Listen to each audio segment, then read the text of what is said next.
I think we will get it in the second half of the year, Kelly, not just because it's your favorite, but simply because the world really needs it. When you think about all the pilots that need to be trained, all the education, the doctors, and a lot of the AR kits, meaning the augmented reality kit and the software has been built out where you can now put on these goggles and have a great experience. So we do expect it to happen, likely in the second half of the year, but there are absolutely a lot of new products in the work. And then eventually a foldable phone for the following year, 2024. So I know you like AR, VR right now, Kelly, but in the future, I bet we're going to be talking about that foldable phone. So on the top screen, you can be watching CNBC. And on the bottom screen, you can be looking at all your emails. I was, Steve, eyeing. There were some ads for that during, I don't know, some football game from who's the competitors that are making Samsung it now. Makes Yes, the big one, yes. yeah. And I thought, well, I don't know if I trust them, but if Apple did it, I probably would. Let me ask you this, Steve Kovac.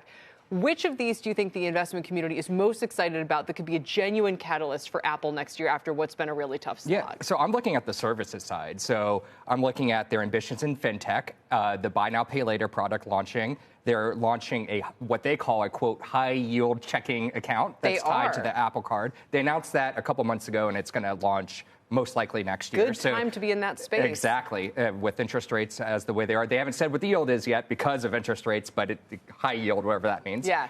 So fintech is super interesting there. And then how they get around or keep the App Store growing amid these regulatory threats in Europe, amid regulatory threats here in the United States, and then just this overall decline we're seeing in app spending, especially gaming. I wonder, Jim, if one of the real reasons on your list should have been something like interest rates decline, because is Apple just a macro trade right now? It's hard to see how it's not. Well, first of all, Steve mentioned some brilliant things about fintech and their credit card and their business that they're doing, and they're very much disrupting the industry. But right now, consumers are having to recalibrate their entire household discretionary income and what they're spending.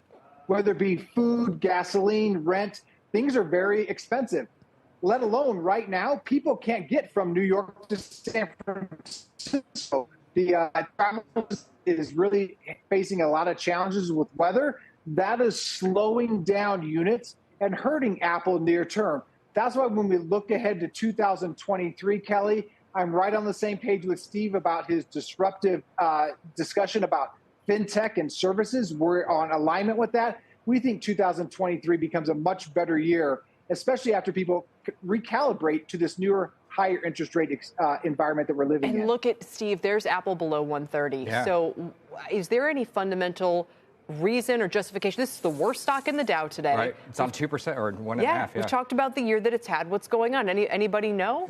What we've been seeing all year, though, there's no good theory, but what we have been seeing, it's the leader. It's the loss leader for the market. So as that goes, then everyone kind of follows. And then we saw that this summer when it started peaking up again. And then everyone followed it too. So maybe that's an indication of how things are going to look early next year. I did want to talk really quick about the AR headset. Sure, though, as long as it's not the car. It's not the car. It's not the car. But the headset, what's really interesting, what Meta did this year with their headset, really failed to show a use case for it. And what Jim described is great. Enterprise stuff, going on warehouse floors. Microsoft is working on similar things.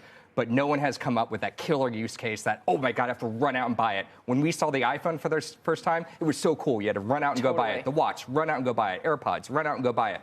What is the run out and go buy it feature for the headset? No one has really articulated that. And if Apple can't articulate it, this thing could be really dangerous for them. It's a great point. Hard. Jim, and I'll give you a final word on this as well. And do you stick with your 175 price target even after an end of the year like they're having?